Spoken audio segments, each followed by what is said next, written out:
Why your habits fall apart by day 2. If your habits keep falling apart by day 2, the problem is probably not your discipline. The problem is that you built the habit with way too much optimism and not enough respect for how real life actually works. Day 1 feels amazing. New plan, new routine, new version of you. You are drinking water, stretching, reading, meal prepping, and acting like this is the week you finally become one of those people who love structure.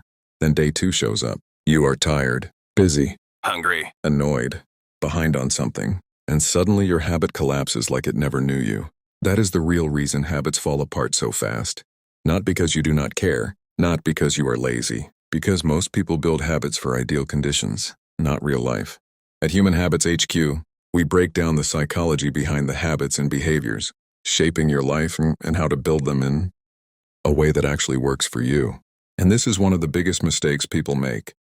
They build habits for their best case self, the rested self, the focused self, the Sunday night self who thinks this time will be different. But your actual life is busy, messy, distracting, and occasionally held together by caffeine and denial. So if your habit only works when you have energy, time, motivation, groceries, focus, and a peaceful little morning, it is not a strong habit. It is a fantasy with a checklist. Your brain does not care how impressive your plan sounds. It cares how repeatable it feels.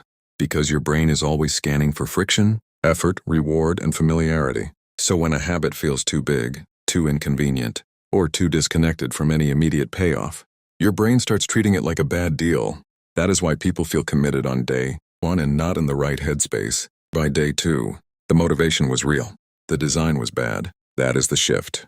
You do not just need more motivation. You need a habit that can survive your actual life. That means building it for your worst normal day, not your best imaginary one. If you want to work out, ask what your tired Tuesday self will still do. 10 minutes, great. A walk, great. A few exercises at home, great.